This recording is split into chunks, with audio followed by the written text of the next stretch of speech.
Hey, good morning, good evening, wherever you are in the world. Welcome to our third keynote address this morning with Oliver Hardt.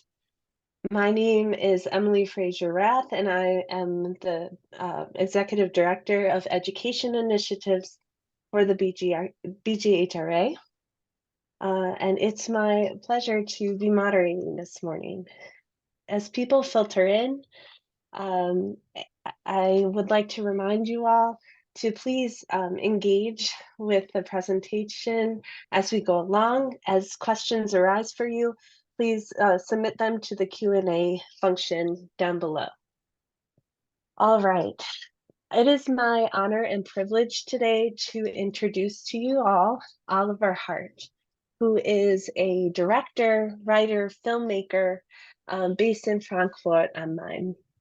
After training and working as a theater director and dramatic advisor, he established himself as a filmmaker in various fields. In his documentaries, Oliver explores the social and aesthetic dimensions of architecture, design, and contemporary art, with a strong emphasis on Black history and culture. His roster of internationally acclaimed films includes Black Deutschland from 2006, a cinematic exploration of Black life in Germany. This is one of the two films that Oliver has generously shared with all members or all registries of this conference. Just return to the email that you received after your registration, and the link is right there, just for a few more days. The other films include The United States of Hoodoo in 2011, which was a road trip to the spiritual sources of African American culture. David Adjaye in Collaborations, 2015, a portrait of the Ghanaian British star architect through the eyes of his friends, collaborators, and clients. And The Black Museum, 2018, a documentary feature about the National Museum of African American History and Culture in Washington, D.C. That's also available to us for the next few days.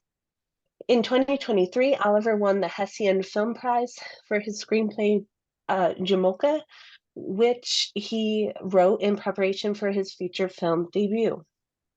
Oliver's work has been presented internationally at film festivals such as IDFA, DocuArts Film Festival Berlin, Milano Design Film Festival, International Festival of Films on Art Montreal, Black Star Film Fest Philadelphia, Revelation International Film Festival in Perth, as well as at major art and design institutions, such as the Art Institute of Chicago, the Garage Museum Moscow, Haus der Kunst in Munich, the Museum of the African Diaspora in San Francisco, the Guggenheim Museum in Bilbao, Deutsches Architekturmuseum in Frankfurt, and the Design Museum London. His films are available worldwide on multiple video-on-demand platform sites. In addition to his practice as filmmaker and screenwriter, Oliver regularly writes texts for art magazines and curates film programs for cultural institutions in Germany.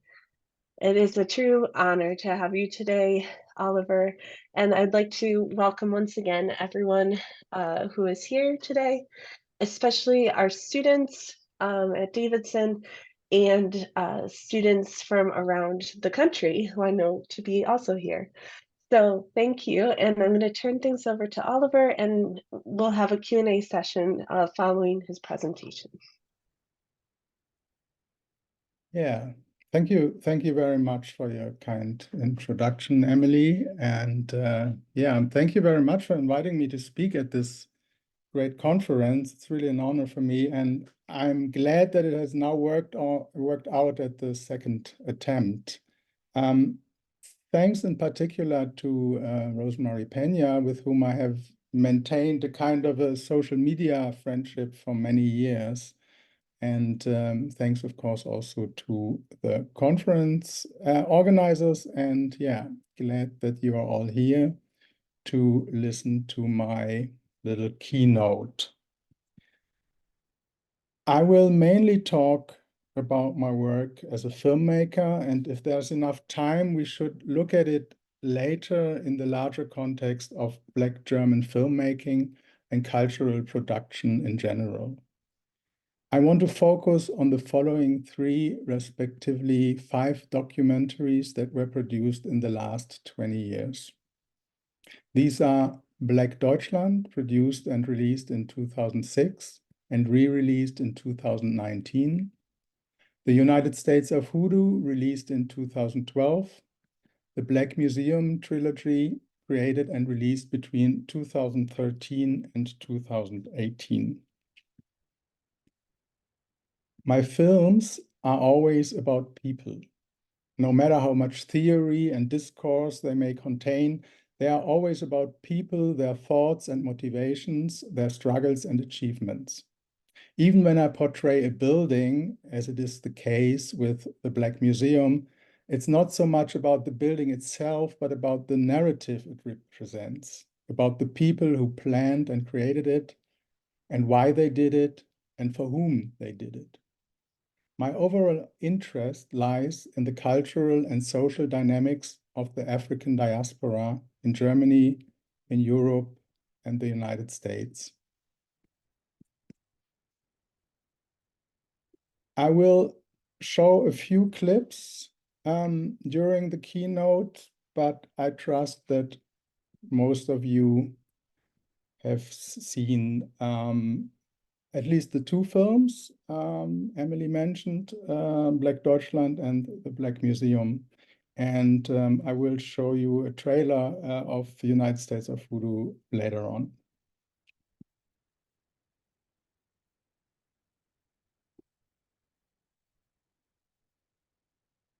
When Muhammad Ali was invited to talk to a group of Harvard students in 1975, someone shouted, "Give us a poem, Muhammad." Ali paused, looked up, and said, "Me, we," first pointing to himself and then pointing to himself and the entire assembly. At that time, in the middle of the 1970s, I grew up in a quiet coastal environment in northern Germany. I didn't belong to a marginalized group because there was no group. It was just me. And this situation remained for many years to come. It took some time for me to realize that the diffuse loneliness I felt was caused precisely by the fact that there was no we, only a me. When after a few years of working in theater, I began my career as a filmmaker, I from the beginning dedicated my work to exploring the themes of belonging and identity within the context of the African diaspora.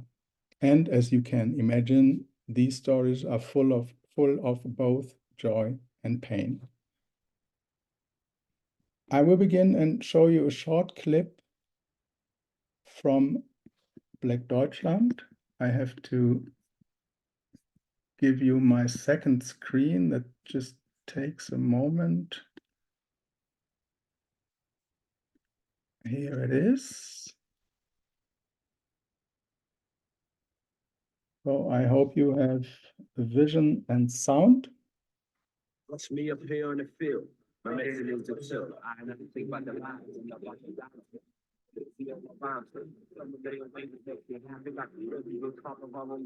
Ich denke, der Begriff Afrodeutsch ist im Moment sehr, sehr wichtig. Nicht in erster Linie, um sich abzugrenzen von anderen Communities, sondern eher um ein Bewusstsein zu schaffen, dass man in Deutschland als schwarzer Mensch trotzdem ein Deutscher sein kann und sich deutsch fühlen kann, vor allen Dingen auch, weil das in Deutschland einfach noch nicht da ist. Wenn du nach Frankreich guckst, nach England, da kommt es auch vor, dass Communities untereinander sich vielleicht nicht verstehen oder sich nicht mögen, aber trotzdem ist ein schwarzer Franzose ein Franzose. Ein schwarzer Engländer ist ein Engländer. In Deutschland ist es tatsächlich noch so, dass wenn ein Schwarzer irgendwo rumrennt, der deutsch ist, trotzdem als Ausländer bezeichnet wird.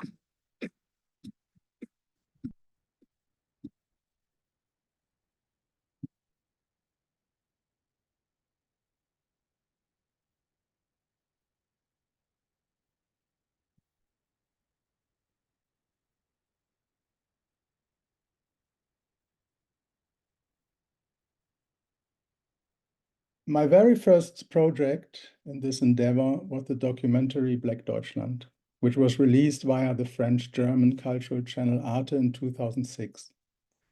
Actor and activist Tyron Ricketts and Sam Mefiere, the first Black policeman in the former GDR, were two of the main protagonists.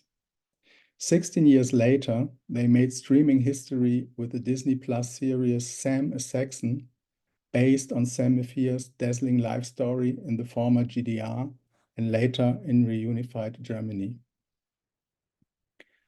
Black Deutschland is an intimate take on how a not so small minority in Germany thinks and feels. It explores how images and counter-images, life concepts and their reflection in the media condition each other, and how all of this becomes a social reality in which age-old cliches and prejudices continue to exist, quite independent of people's good or bad intentions.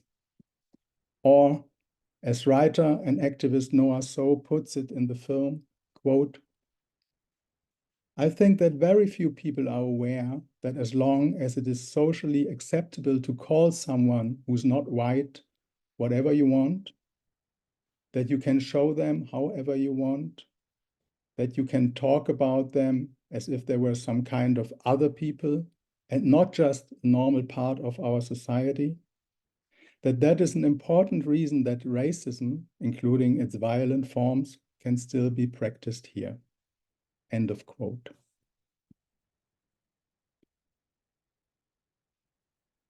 When I reviewed the film years later, I was baffled how much of its argumentation remained valid. Therefore, we decided to remaster and re-release it in 2019. 1 year later, George Floyd was murdered as a result of the systemic racism in the USA. And this time, the protests and the discourse finally also reached Germany. Black Lives Matter was suddenly a topic that not only affected the USA. It was realized that, although with a different historical background, these problems were inherent to the German society too. I'm going to show you another short excerpt from Black Deutschland. Just give me a second. Always have to navigate with these two screens here.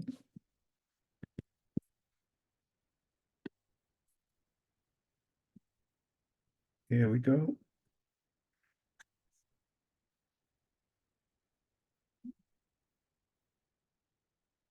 Deutschland ist aus meiner Perspektive heraus immer noch sehr geprägt von noch so von dieser Abschottungspolitik. Man kannte ja auch zu DDR-Zeiten keine Fremdlinge. Das war weder gewünscht noch gefördert. Die große Politik sagte was anderes, aber so im Alltag war das überhaupt kein Thema. Und das ist, glaube ich, heute immer noch ein Riesendefizit. Weil in dem Moment, wo du persönlich begegnest, dann ist auch plötzlich der andere nicht mehr so dieses dunkle, drohende, dieser Untermensch, der da irgendwo sein muss, in dem man hassen muss, eben zur Erhaltung der alten Art. So. Und ich denke, das wächst umso besser, umso weniger man von dem anderen weiß und umso weniger man von ihm sieht.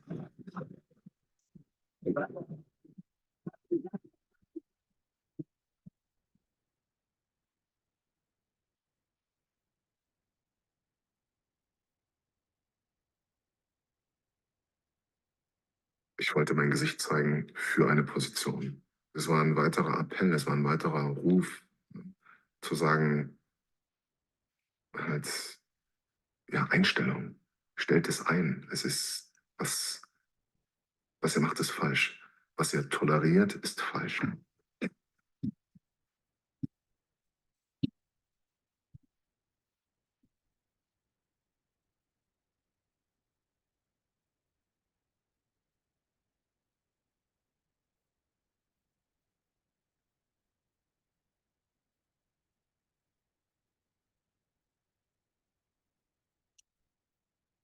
In retrospect, Black Deutschland is the movie in my filmography that I'm most proud of because it's highly personal, close to its protagonist, and in the end has become universal with regards to the question it deals with.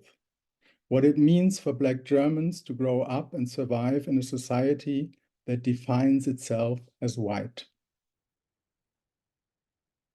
Another important character in Black Deutschland is the African-American writer Darius James, who was living in Berlin at that time. For me, his bizarre humor and the originality of his thinking was an important ingredient in the composition of the film. A few months after filming Black Deutschland was completed, I received an email from him. The subject line read, "Synopsis, the United States of Hoodoo."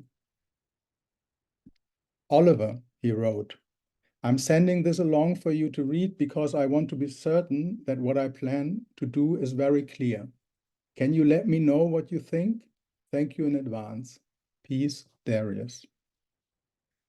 Originally conceived as a book proposal, Darius' idea was to explore how African-based spirituality has informed America's popular culture. And if you think about the influence that especially Black American culture had on a global scale, you realize how explosive this undertaking was. The proposition was that the old African gods have taken on new forms since their arrival on North American shores. Their spirit now manifests itself in turntable wizardry, improvisational skills, and mind-blowing collages, performances, and rituals. The idea was to shake up stereotypical ways of thinking about race, religion, and rationality. The draft envisioned encounters with musicians, writers, and artists, with healers, gumbo cooks, and Mississippi bluesmen, to depict a culture which has always drawn on a unique mix of influences to produce its cultural vitality. I was excited because this was clearly a cinematic adventure. It took us 5 years to get the project funded and off the ground. Finally, in 2011, after years of preparation, we embarked on a 2 months long journey throughout the country, from Darius James' home in New Haven, Connecticut to New Orleans, from New York to Mississippi, from Oakland to Seattle, and back to New Haven. In summer of 2012, The United States of Hoodoo was released in cinemas throughout Germany. I will show you the trailer of the film in a second.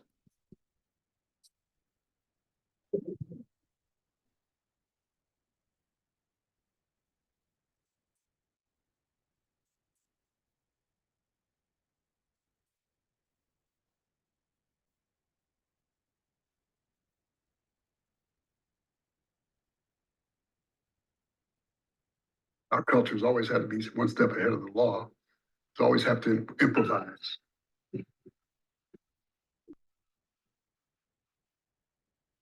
Ancestors walk with you. They're not just off somewhere in this random kingdom, but they protect you every single day.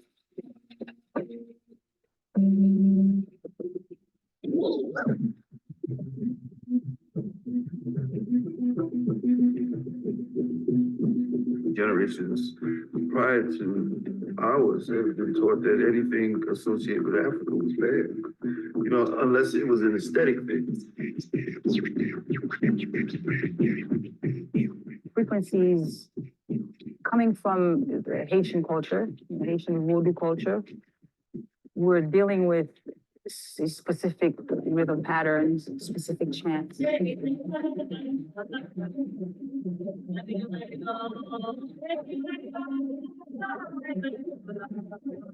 In the voodoo worldview, there is a surface level in the world that's the physical, that's the visible. And there is an invisible ocean of spirit. And by spirit, I mean basically intelligent energy. As the black sun rising. But what happened is that when they came here, you know, two peoples had very similar understanding of the earth, the relationship with the planet, the relationship with trees, everything. And they were both being oppressed by the same guy. So they came together because they had to have somebody who was going to fight the gods of Europe. You don't hear bits of Africa and Haiti and Brazil through all of that in Cuba. You aren't listening because it's out there.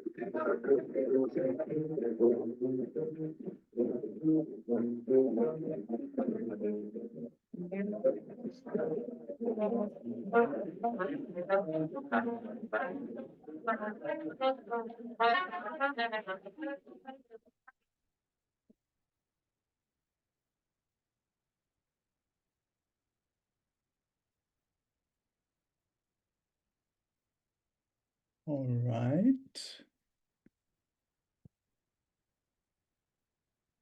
I just decided to show you another clip from the same film, as you probably haven't seen it. But I just have to find it. I'm sorry. Just 1 second.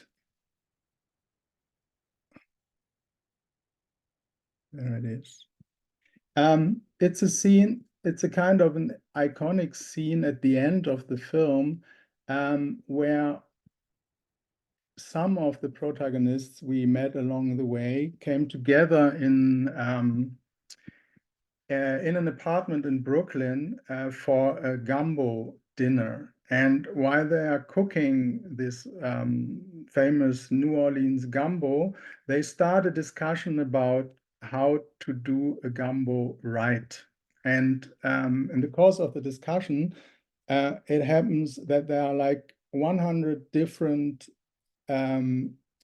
takes on how to make a good gumbo. And it seemed like that in this scene comes together everything that also is the film about, that hybrid cultures, that they produce this kind of diversity in itself, and that they live from this diversity. And so this scene, it's about 4 minutes. Maybe I will stop it before the end, but I think we have enough time, so you can have another impression of how the film tells its story. The quality is not that good because it's a small clip, but I think it should be okay.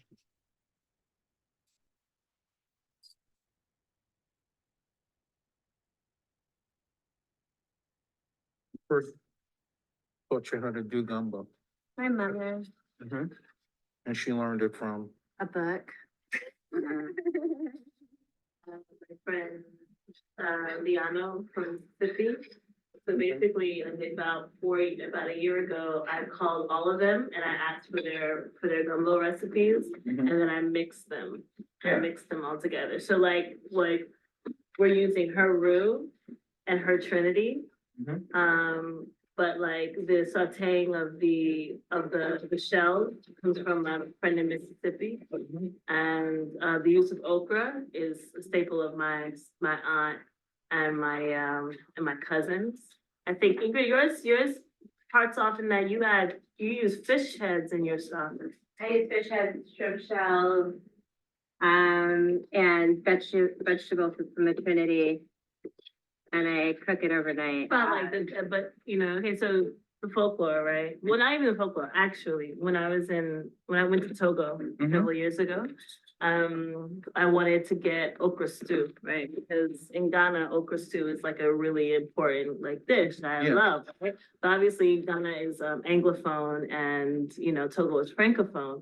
So I was having a hard time. No one knew what I meant when I said okra. I'm like, okra, like okra stew. And they were like, oh, gumbo. So I said gumbo en français. So I found out then that the word for gumbo, the word for okra in Francophone West Africa, Dahomey region, is Yeah. gumbo. And that basically that's how gumbo became gumbo in the Louisiana basin, in that area. Because the principal ingredient was okra stew. Yeah, but then there was the Native American influence with the sassafras. That's what I came. Yeah. Yeah. And I was just curious. The reason why I brought that up, I was just curious if the two of you had the okra. No. Filet. Well, Ingrid and Ingrid and I completely we just have an argument about how to make gumbo, because I actually did ask, like, I'm using partially her recipe, but then she's like, well, I don't make it like that.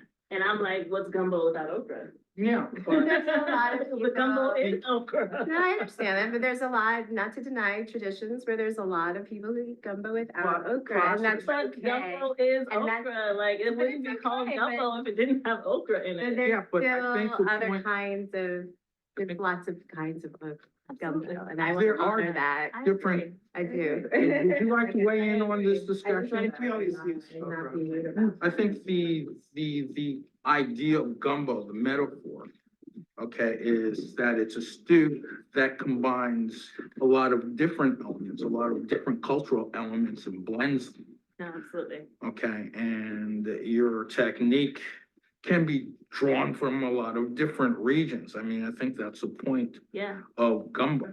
What I understand is that, okra wasn't native to this area. Yeah. And it was brought over in the hair of the enslaved women. Hmm. That's the folklore. Was It it- would be interesting to really research Do it. the research, yeah.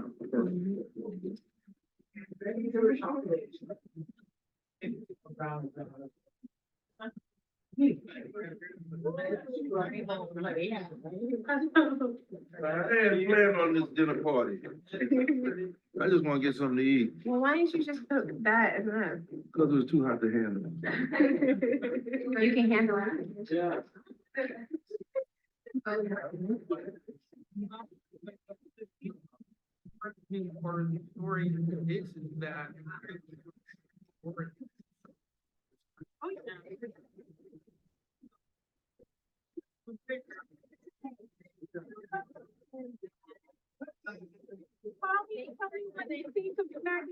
Yes, baby. Okay. I'll see you on Facebook. Could be somewhere else. That's like, you got free. Oh, yeah, I got you. Bye-bye.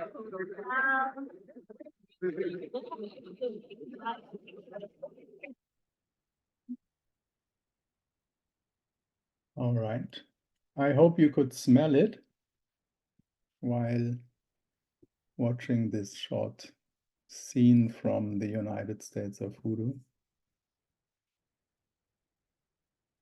So that was, that was in 2012. The film was released in Germany in like 10 or 12 cinemas during the summer, and was screened at a lot of festivals, also in the US afterwards. It was the US premiere was in the same year at the Black Star Film Fest in Philadelphia. And just coincidentally, the film is shown again next month in Philadelphia in a small art gallery hosted by Danny Simmons, that also hosted this gumbo cooking at his apartment in Brooklyn at this brownstone. In the years that followed, I worked on a 3-part documentary about the founding and formation of the Smithsonian National Museum of African American History and Culture. I came to this through my interest in art and architecture in general, and my focus on the hybrid culture of the African diaspora in particular. After the release of the United States of Voodoo, I received an invitation from the French-German culture TV network Arte to pitch a short documentary. They were planning a special program on the occasion of the 50th anniversary of the Great March on Washington in 1963. I had heard about the development of the new museum before, and I had followed the process with great interest. And this seemed to be the perfect opportunity to transform this interest into another film project. The first film proposal was titled, "This Building Will Sing for All of Us," which was a quote by the founding director of the African American Museum, Lonnie Bunch. The challenge was to create a film about a building that didn't exist yet, as construction work had just begun. So I focused on the visions and the ambitions of the makers, and once the film was completed, it was clear that it again was just the beginning of a longer journey. Next, I worked with David Adjaye, the British Ghanaian architect and lead designer of the new museum, on an extensive contextualization of his work for his mid-career exhibition at Haus der Kunst in Munich and the Art Institute of Chicago. And in 2017, 1 year after the opening of the National Museum of African American History and Culture, we began filming for the documentary The Black Museum, which marked the end of this long-term project. This third documentary on the topic, which was also commissioned by Arte, contains footage from the previous 2 films. This allowed me to really span the narrative arc over more than 5 years, which of course is a short term compared with the time span that it took to establish the museum. For 100 years, it was demanded, dismissed, and postponed. There was no site, no collection, no money. But it was never given up. Today, it stands like a bronze mothership in the middle of Washington, D.C. I spoke with all the key figures of the project, with the founding director and the architects, with curators, historians, artists, and activists. And here's what I learned from them. No matter how big and overwhelming the obstacles seem, there's always a way to overcome them. It essentially requires 3 things: strategic thinking, resilience, and most importantly, alliances. You can imagine that these things are also a good set of skills for any kind of filmmaking. The film was completed in, I think, 2017 or 2018. I don't exactly know, and I'm going to show you the trailer.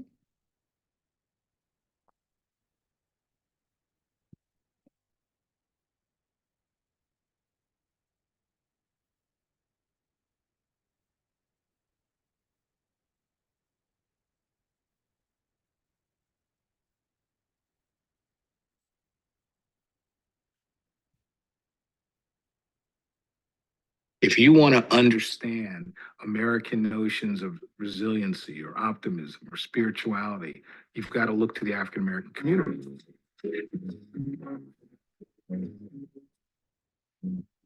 America would not have the culture that it has today without the contribution of African Americans. And that museum tells the story.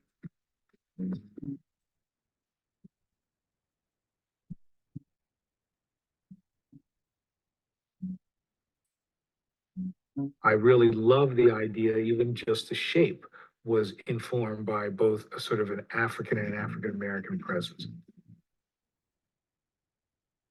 This is a museum where the container and the content are one.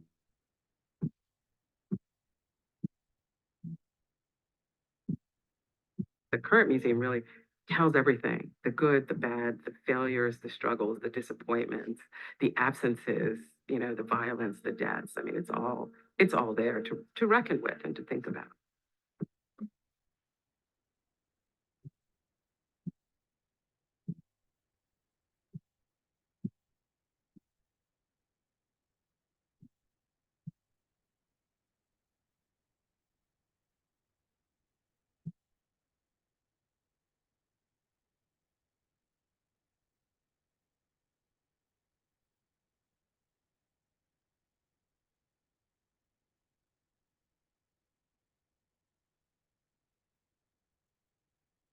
Yeah, that was the Black Museum. I also want to mention my most recent project, titled Protest Architecture, produced in 2023. It was commissioned by the German Architecture Museum in Frankfurt and the Museum of Applied Arts in Vienna. It's a 16 minutes film that forms the centerpiece of the exhibition with the same title. And the full title of the exhibition is Protest Architecture, Barricades, Camps, Superglue. And the film tells the story of global protests as a kind of life cycle. It consists entirely of archive material, which captures the essence of 12 protest movements between 1968 and 2023. The concept emphasizes the structural bonds and similarities between the protests in occupying public spaces, living in self-created temporary structures, and resisting their eviction and destruction by the police or the army. A large part of the archival footage that are used comes from activists and filmmakers in solidarity with the protests, thus giving the audience a unique and empathetic perspective on the events. You can actually watch this film in its entirety on my website. It's 16 minutes long, so it's really like easy to watch it online. Although in the exhibition, it was a kind of a film installation. It was presented on a really huge, like 5 to 3 meters LED wall, and the sound of the film became somehow the soundtrack for the whole exhibition space.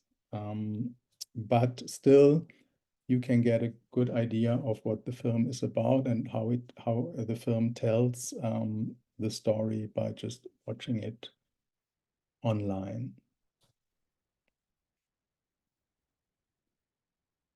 As I mentioned at the beginning, my films are in-depth investigations into what motivates people to make a change, be it in their lives or in society in general.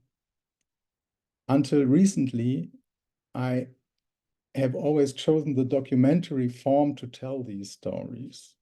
During the pandemic, I started writing a screenplay to address these issues in a fictional story.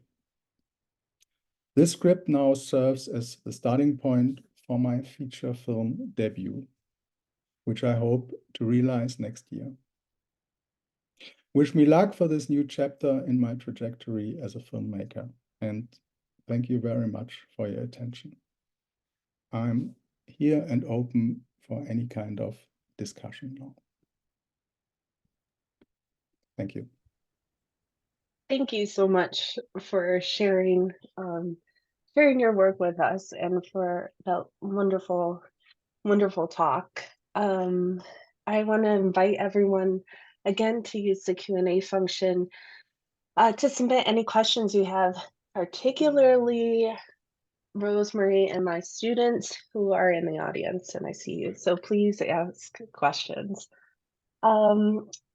I would like to start with what you ended with, and that is, what can we expect from this feature film? Can you tell us anything about it? That's always a mean question when you are in between working on and developing the script. It's basically, well, first of all, the setting of the film is in Frankfurt, which is my hometown and where I lived since 30 years. And Frankfurt is a very interesting city because it's very small, and it's known to be the finance capital of Germany, which is only one part of it. There's a famous red light area in Frankfurt, which is like the same as the banking area, actually. And the story is about an encounter of two very different people, both kind of loners, a German banker and a migrant from Nigeria. And well, it's kind of a love story, but told in a different way as you might expect in this genre or in this setting. So that's all I can tell. That's great. That sounds really interesting and something to look forward to. Yeah, it's based actually on a short story by very well-known German author and filmmaker and thinker Alexander Kluge. He's a very German also very German filmmaker. He used to work.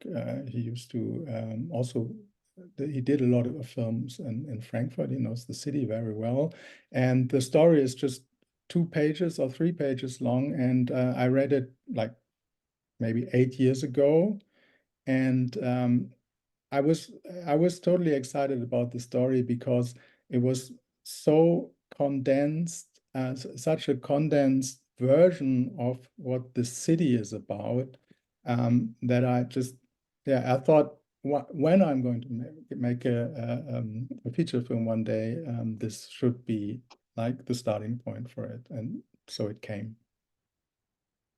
That's really interesting. So making the city itself kind of a character of some sort. Absolutely, yes. Wonderful. Well, we're getting all sorts of questions here, so let's dig in. First of all, from Heidi, your work is inspiring, and I look forward to following you via your website. Herzlichen Dank. Let's see, what else do we have? So you talked a lot, or you started your presentation talking about how your films are really about the people. Even when they're about architecture, they're about the people who create the ideas. And so going with one of our anonymous attendees question, how did you find contributors for Black Deutschland? Which they also say is a great doc, which I think means great documentary film. Mm-hmm. So the question, how did I find the protagonists of the film? Mm-hmm. I mean, it's a long time ago, but well, of course, the first thing you do when you start a film, no matter if it's a documentary or anything else, is research. And through research, you find certain people and you approach people, and they tell you who else to approach for a certain project. And that's the way you kind of build an ensemble for a film. For example, of course, I knew, in case of Sam Mefire, the former policeman, and there was already a documentary about him by Brandon Opaco. I think you all know her from 2 or 3 years ago. She made a very intense documentary about Sam when he was still in prison. I'm not explaining now why he's a policeman and then in prison, because this is a part of the whole very complicated story. So I knew that he existed through Brandon's film. Darius James, for example, I knew some of his books, and then I learned that he was living in Berlin at that time. So I just approached him via email, told him about the project, and if he's willing to participate. And that's usually the way you approach you approach the people that you want for a film. And the rest, I mean, if we talk about the United States of Voodoo, a lot of people we just met along the way.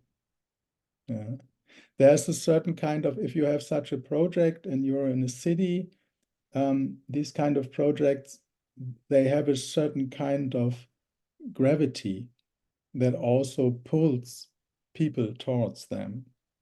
So like when we were in New Orleans, there's a word of mouth, there's a film team, they're doing things about voodoo, hoodoo and stuff and so on. And then people show up.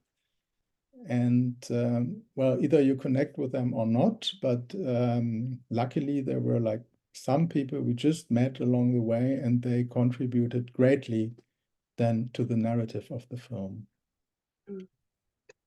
It reminds me of what Mariyama was talking about yesterday in terms of like how you come into a project, right? Or how you come into to talking about, for example, the Black diaspora, right? You make this, you go with what you feel and sort of enter that space and then ask questions from there. And I think there's so much potential in that, as is evident by your films.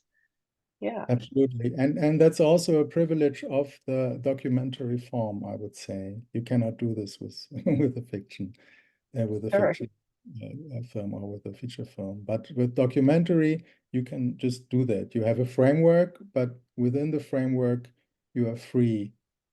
Hopefully, you are free and have the space and the time to really explore things. I know that's not the mainstream way documentaries are made today, but still, I think it's a good way.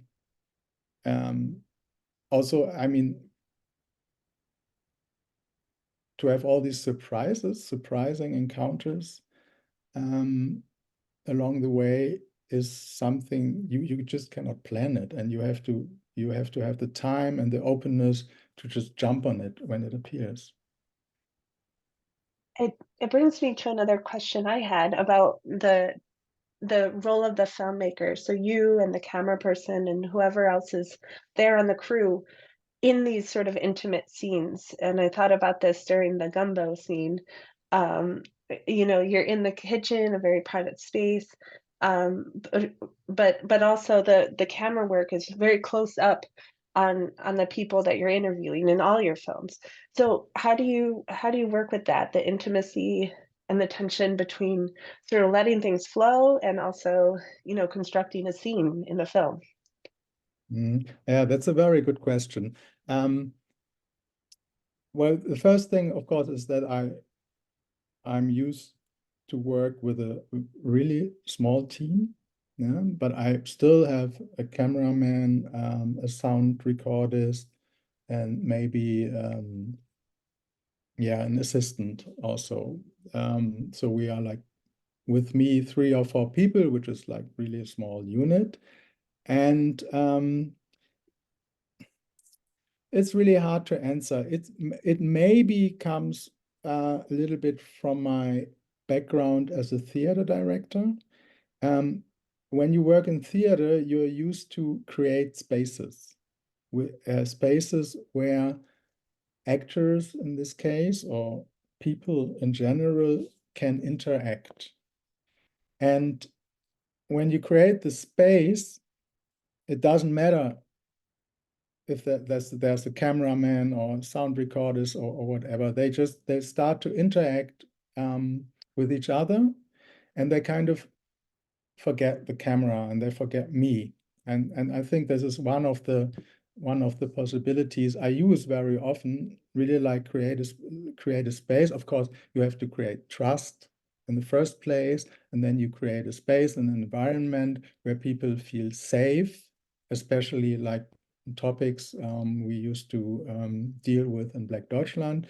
And there was really like also in Black Deutschland, you have this long scene in the black space. We called it black space because I think at that time the term safe space wasn't just around. Yeah. So, but what we actually did was that we created a safe space and put one light somewhere where it's good, let the camera roll, and then let the people interact.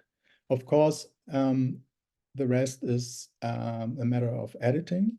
And the good editing is like, you don't notice it. And I think that the gumbo scene is a very good example for not noticing the edit because everything is in the flow, and still you're in the middle of it, and you stay in the middle of it, except for this one shot where we go out, and then we have this choreography of like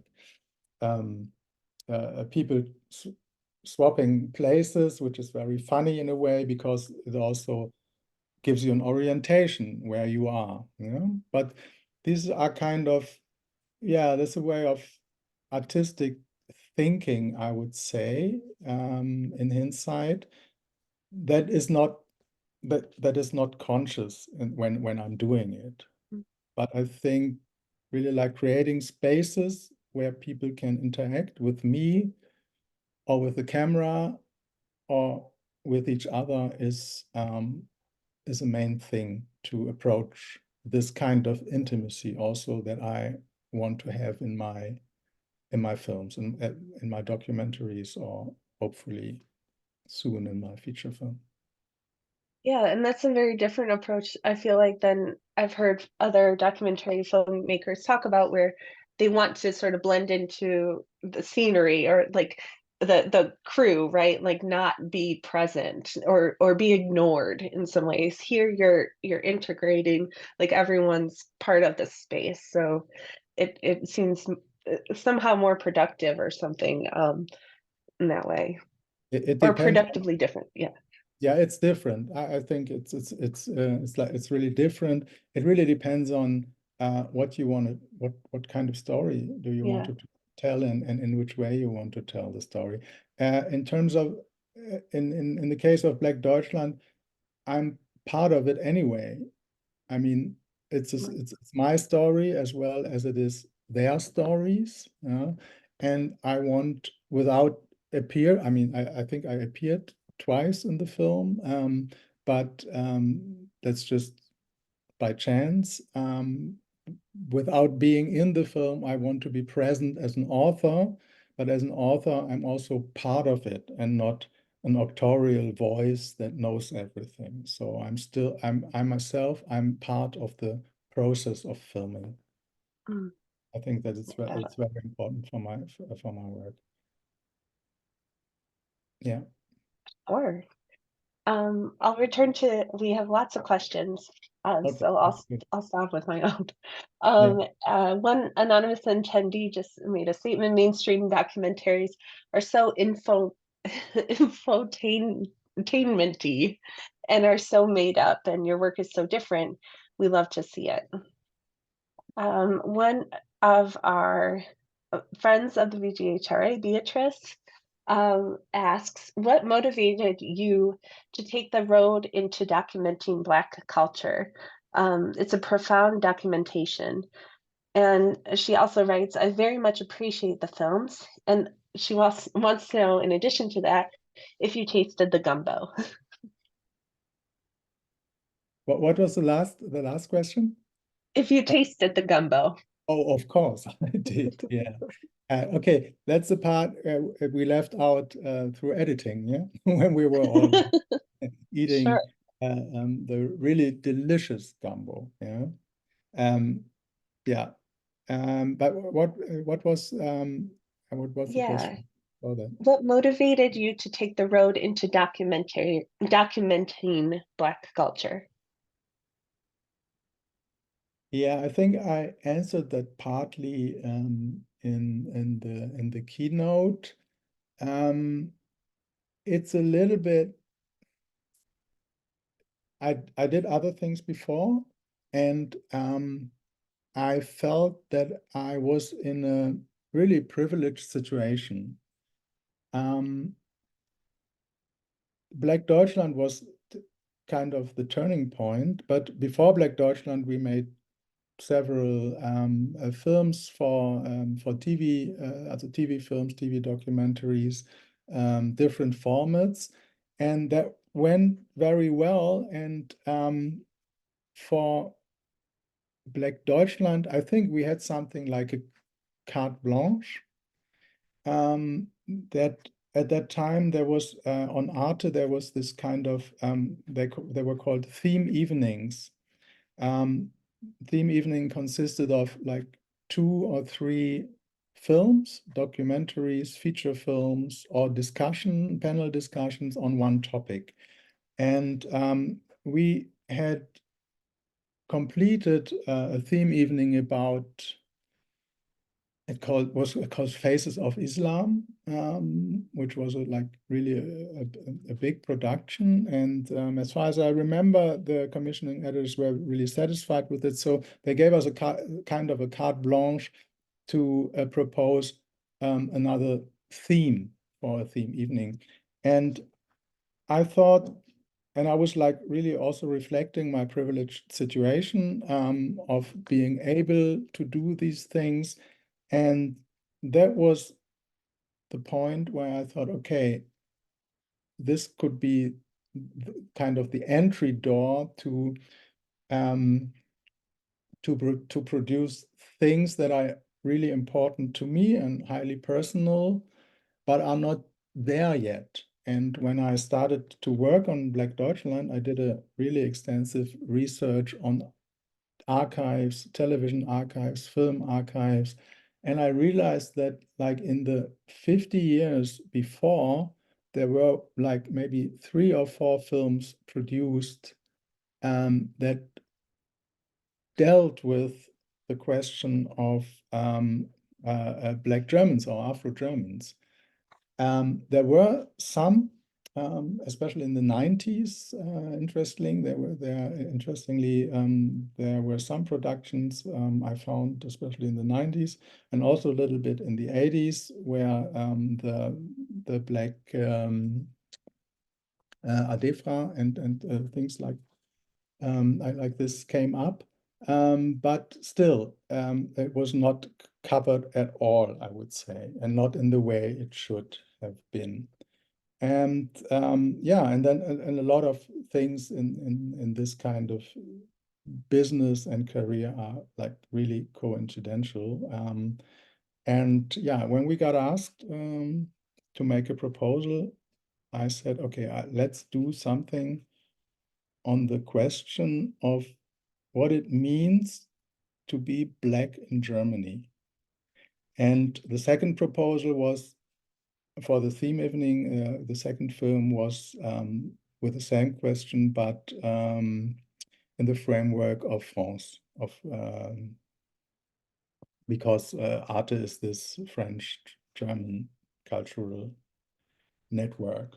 So yeah, and that's how it started, basically. And I thought, and it was very satisfying to get this project off the ground and really telling a highly personal story in a highly artificial form, because Black Deutschland also is a very artificial documentary, I would say.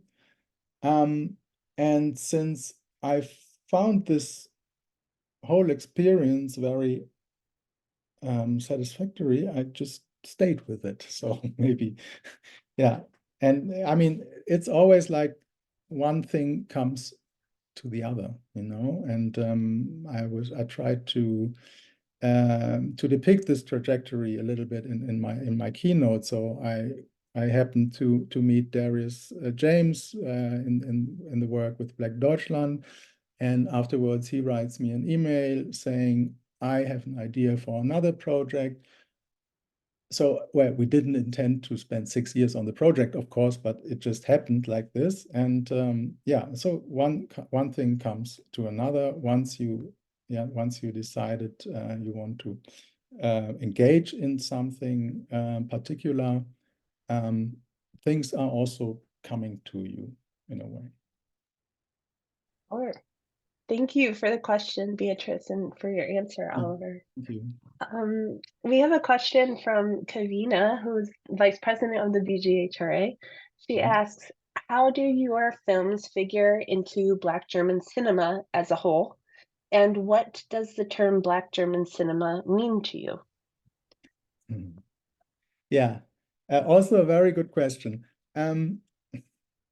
And also a very difficult one, because I would say, I'm not sure if such a thing as Black German cinema exists. I think there is something like Black German Filmschaffen, film work, definitely. I can maybe give you an example. I was once asked by an art institution here in Frankfurt to curate a film program within the framework of an exhibition. The exhibition was an exhibition by the African-American artist Kara Walker, which probably some of you might know. So I was asked to curate a film program for this exhibition or next to this exhibition. And I always found it a problem that when it comes to certain topics like blackness, racism, and so on, that Germany always likes to look at the United States because they are pretending that all these things doesn't exist here, which is totally false, of course. And so I made a proposal. I said, yes, I will do it, but I will curate a program that deals with the same questions that the artist Kara Walker is dealing with, but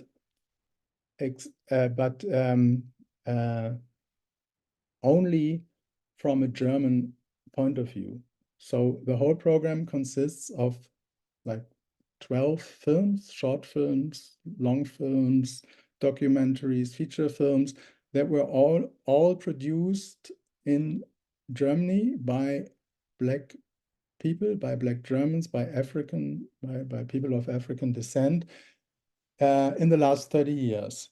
And suddenly, yeah, you could see a range of aesthetics, of topics through this series.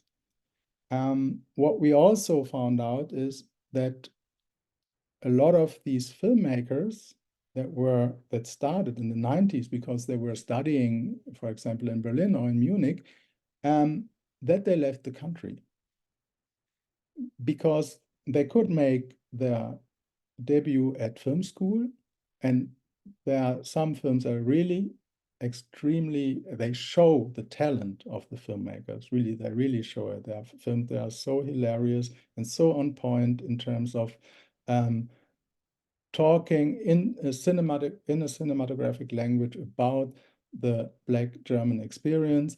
But basically, when they graduated, they had no work afterwards, and they had no way of they had no option to produce the films they wanted to produce. So not all of them, but some of them just left. I know of one colleague who now is he now teaches in the USA. I know another one who went back to Kenya, where she was originally from, and started working there. Another one went back to Zimbabwe, working there. So they had no perspective in Germany. This is changing slowly. I just returned from the Berlinale Filmfestspiele, and for example, there were 2 days called the BIPOC Alliance with like 6 organizations of Black, Asian, Roma filmmakers, and they made a 2 days program which was so powerful and was such a powerful statement to say, we are here, we are making films, and you have no way to ignore it anymore. Yeah. Back to the question, there always were like kind of this small, shy is not the right word. There were always like small beginnings in the last 30 years. And I think now it's kind of culminating in something that is really new. I'm not sure if it's already there and if it's already adequate to talk about Black German cinema or Black German aesthetics. I don't know, because I'm in the middle of it, and I think we're all in the middle of it. But I can say that there are a lot of things happening at the moment, especially since 2020. You cannot really overestimate the impact that it had here. It's not that we didn't talk about it before, but basically no one was listening, I would say. But since 2020, it's really, in Germany, it was kind of a threshold that now they are actually listening. We are also, of course, in the danger of a backlash, like everywhere, where it becomes too liberal. But we are not there yet. So I think it's very exciting to see what's happening in this very moment. And it's I think it's really worth watching it and to see how we will continue working in these structures in Germany, especially. Absolutely. Thank you, Kavina, for your question, and Oliver for your answer. We have many questions, so we'll keep going. So Keith, who is also on the BGHRA leadership team, he says, thanks for a wonderful presentation and many contributions you've made to understanding global Black life. This question relates to Blacks in Germany and your work, but also other projects and contexts. So the question is, how do you negotiate the line between making work that speaks to the dreams, joy, and hurt of marginalized folks versus educating allies or people who might even experience your work in antagonistic ways? Can you repeat it again? Sure. So, how do you negotiate the line between making work that speaks to the dreams, joy, and hurt of marginalized folks versus educating allies or people who might even experience your work in antagonistic ways? Oh, that's a tough one. That's a tough one. How do I negotiate? That's really hard to answer, because that's not a decision you make, you know.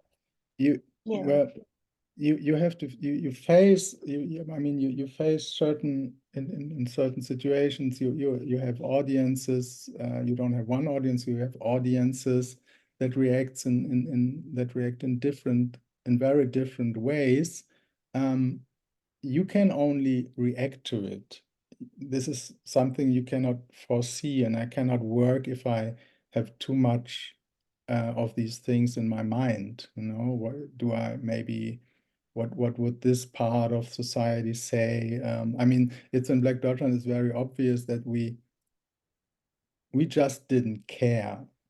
You know, there are maybe for a certain group in our peer group, it is just too much of the N-word we are using all along during the film, because we can, you know. And maybe Black Deutschland is really like a good example for a work where we only thought about ourselves and our position. We are open and we give our position to an audience, whatever the audience is, and they have to deal with it. And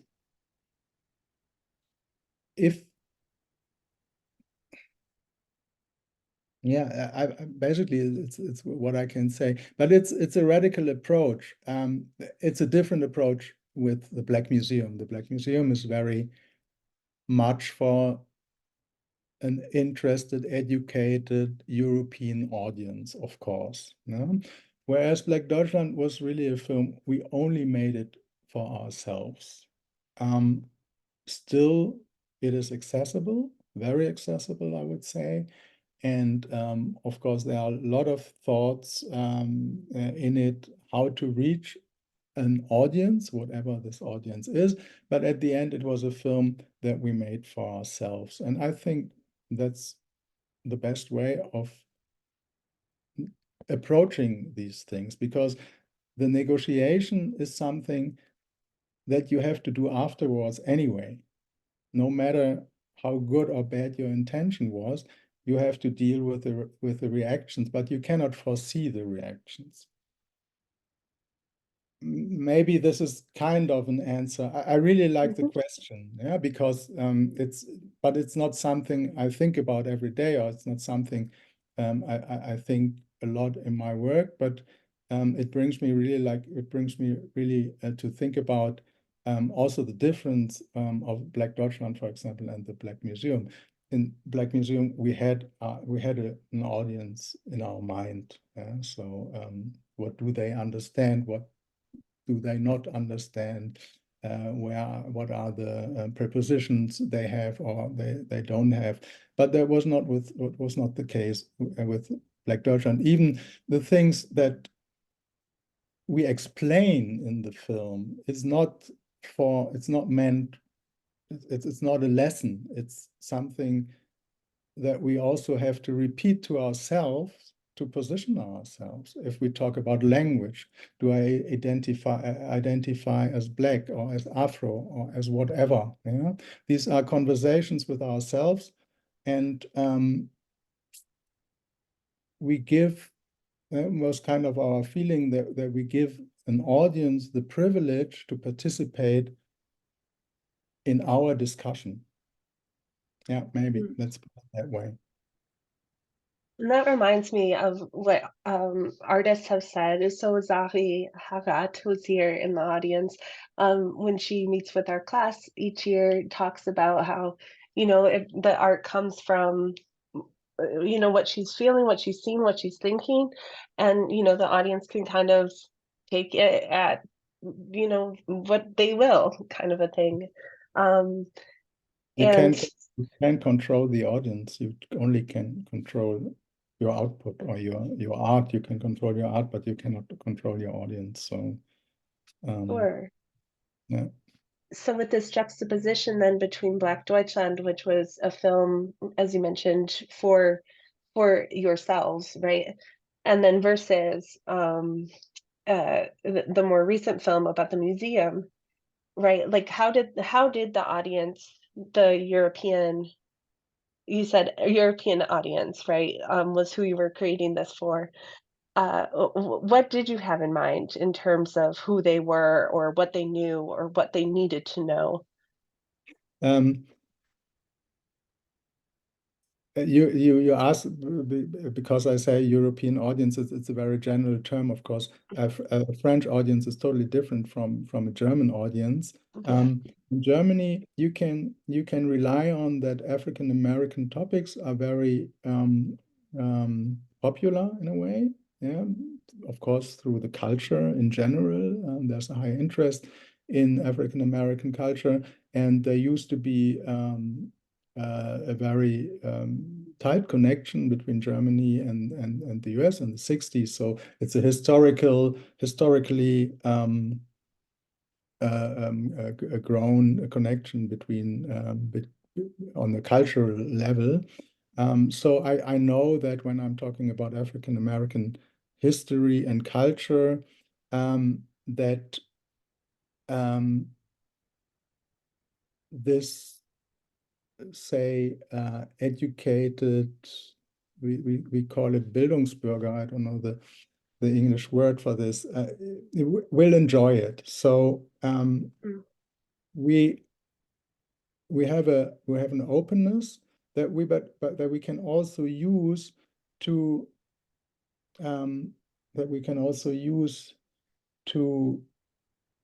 penetrate things and messages that might be not so convenient.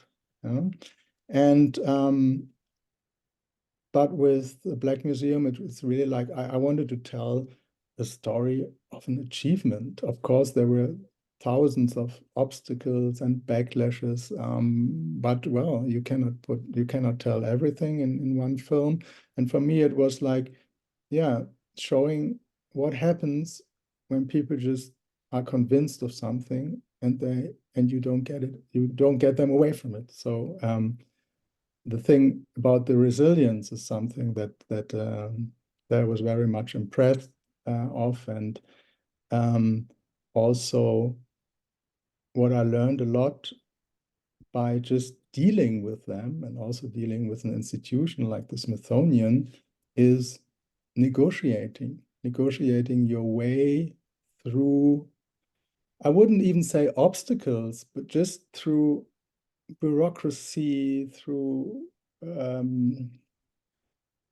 do's and don'ts. You have to learn so much, but the way of negotiating with having your objective or never lose without losing your objective in any moment. That's something I find very interesting, and that's also something I would like to show to an audience. Yeah. Mm-hmm. So to say, okay, here they are, they have no chance at all, but in the end, they just win. And it's there, and you can see it, and it's the greatest success ever. Yeah. So that's what I liked, and that's what I wanted to show, and that's something I can give an audience. Yeah? I can say, okay, look at them. Yeah.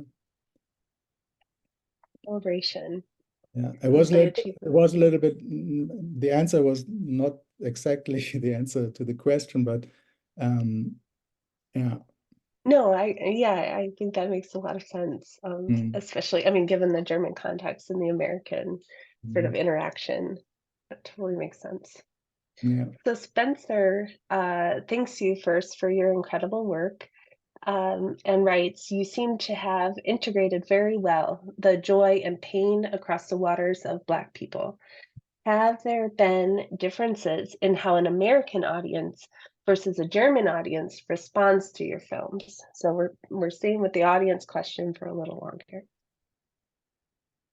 Yeah, also very interesting question. When we talk about, for example, the United States of Hoodoo, there are certain things that are the same in, I would say, in here and there. If you come like with topics that got to do with voodoo or whatever, that there are certain images that are very, very strong and that you always have to work against. Yeah. So that's, I would say, was basically the same in the US than it was here.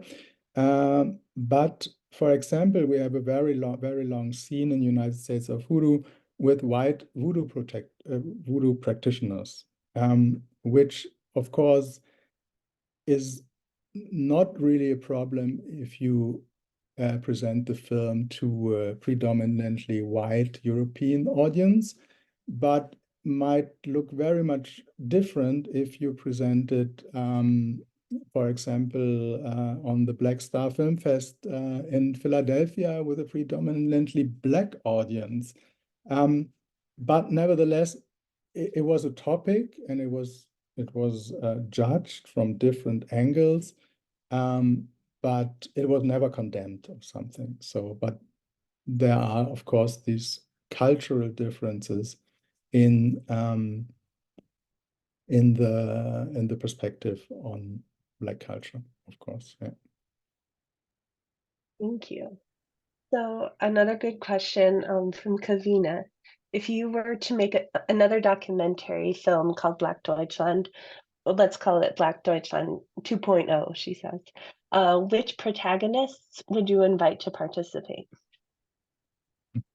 Yeah, it's not that I haven't thought about this. You know, I already talked to people also, like, yeah, we should make a Black Deutschland 20 years later, which would be like next year or 2026.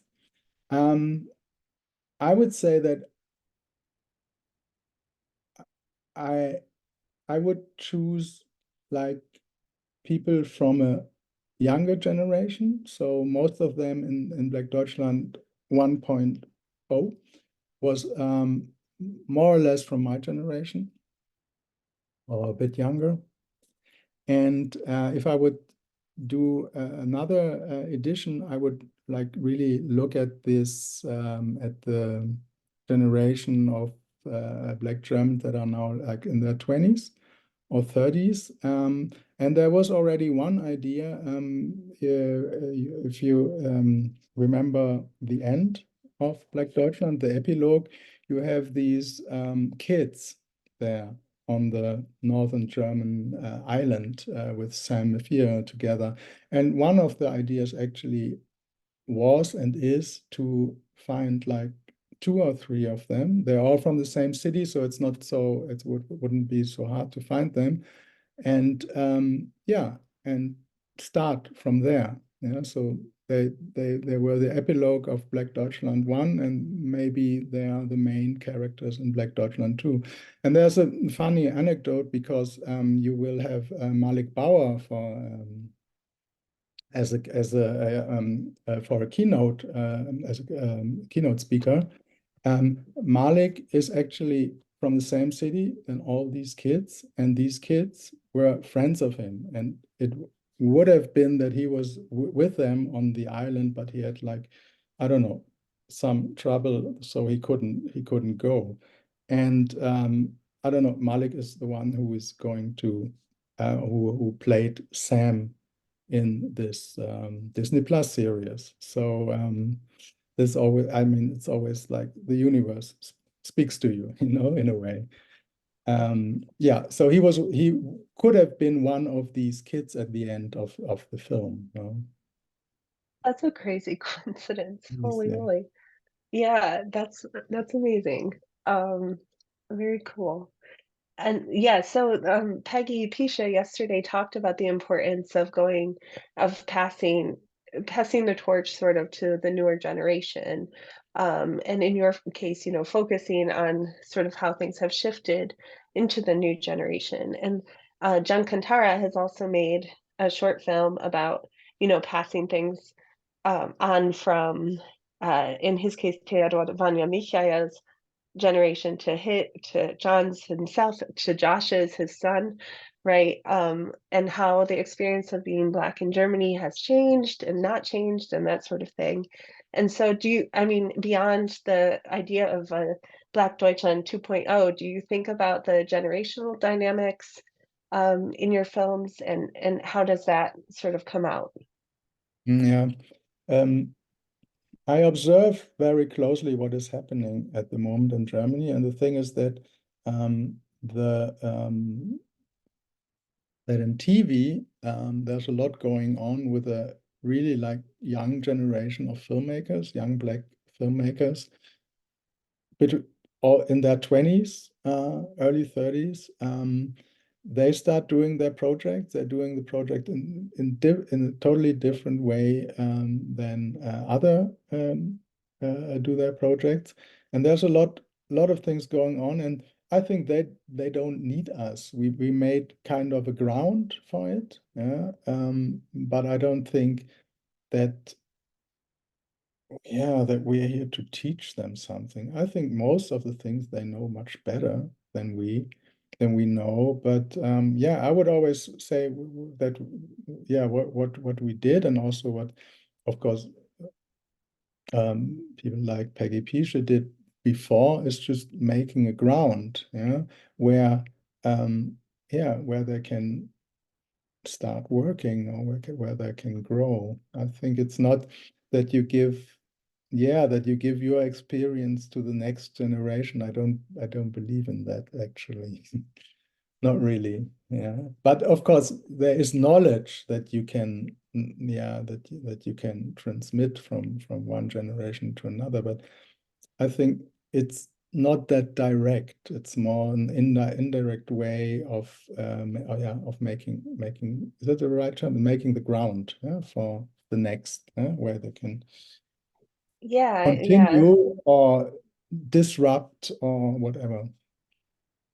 or so just creating the atmosphere that, you know, sowing the seeds, I guess, for the next Also to generation. create an openness, with the gatekeepers, and fight for structures that are more inclusive that they used to be, and so on. And that's more like the way I think it works. Sure. So we have a few more questions to round us out as we end here. Another one from Kavina. Are there other filmmakers in Germany that you draw inspiration from? Who are some of your favorites? And is there a recent film you've enjoyed particularly? So who are you consuming, or what are you consuming? Oh,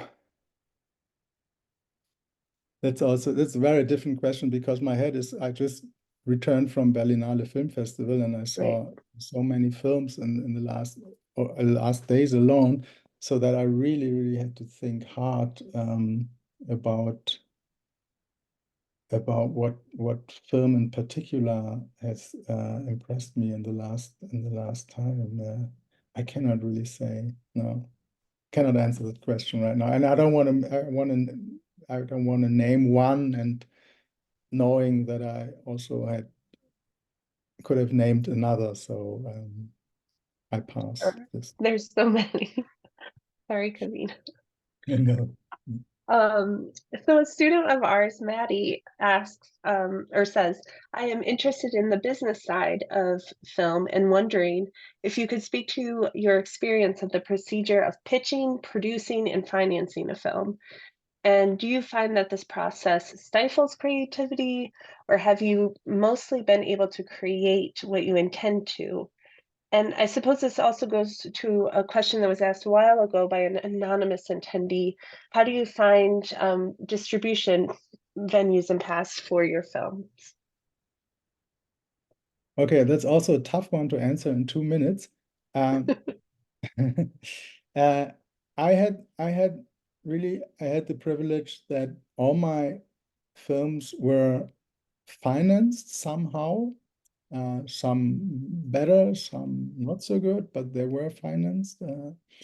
And if you do film in Germany, it's always a mix between getting funded by, for example, a broadcast company, by film funds, by regional funds, by federal funds, and so on. And it's a lot of paperwork. It's a lot of work to convince the funders. It's a lot of work to convince the program committees.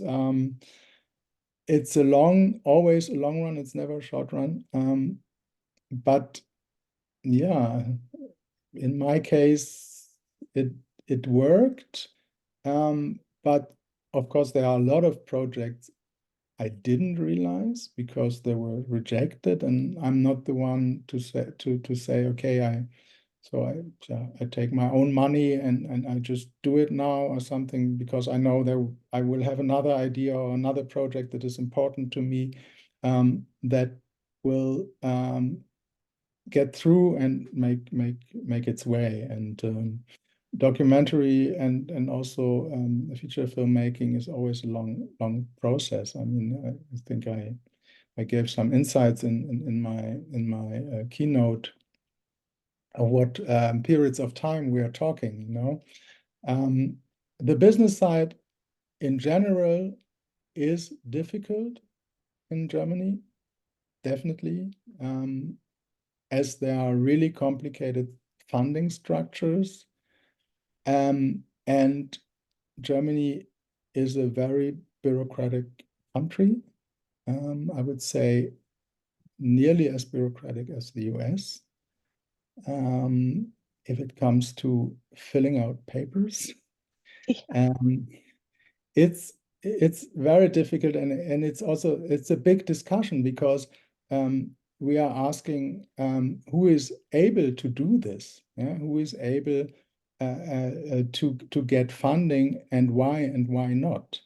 And the why not does not have much to do with artistic skills. It has to do with whether you're able to make your way through all the papers and laws and things that are built to make it as complicated as possible to get funds. But when you're through this, they are there. So I was lucky most of the time that I could finance my films. But on the other hand, I mean, I made 5 films in like 16 years or 18 years. It's not little, but it's also not much. So, but it's also my way of working and also my tempo of working, and I'm fine with it, I would say. Yeah. So you're not getting rich, but you can have a good life by doing these things. And also the industry changes. It gets more rapid decisions, mainly because of the pressure of the streamers. Yeah. Yeah, thank you for that. And thank you, Maddie and Anonymous, for your questions. So we need to end now, unfortunately. I feel like we could talk forever. Kastori writes, please let us follow the making of your new film. They're so excited for you. And maybe we can see a making of video for your documentaries somewhere if available, or perhaps you could release them. Could be so wonderful, but they also understand if that's not possible. Are there any making of your films? Not really. No, No. but maybe something to consider. I don't know. There's demand for it. Too much effort. All Yeah. right.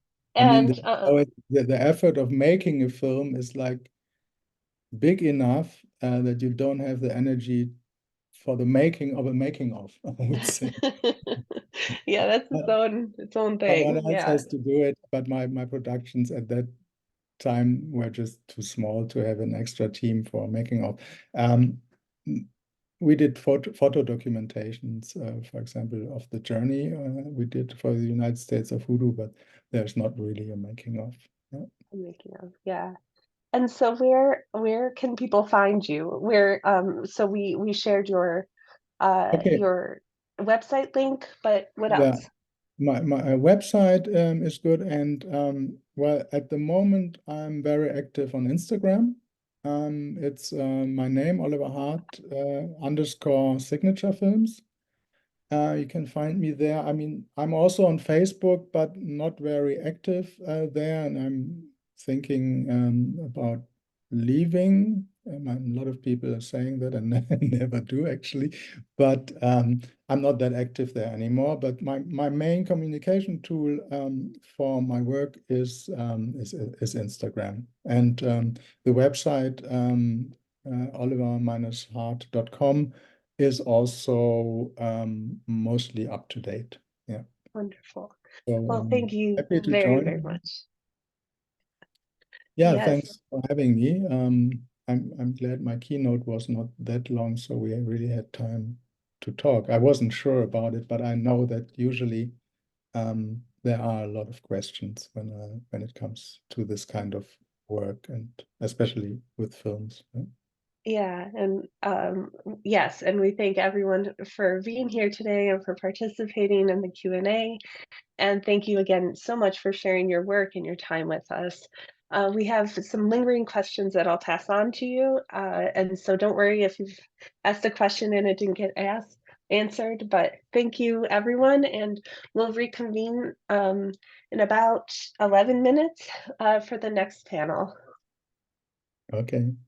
Thank you very much. It was really a pleasure talking to you. Yeah, it was a lot of fun. So, and I hope we can stay in touch and the BGHRA can continue to support your work and so on and so forth. Absolutely. And you can just keep the film online for another week or so. It's no problem at all. Yeah. Awesome. Appreciate it. It's very, very nice. Thank All you. right. Bye.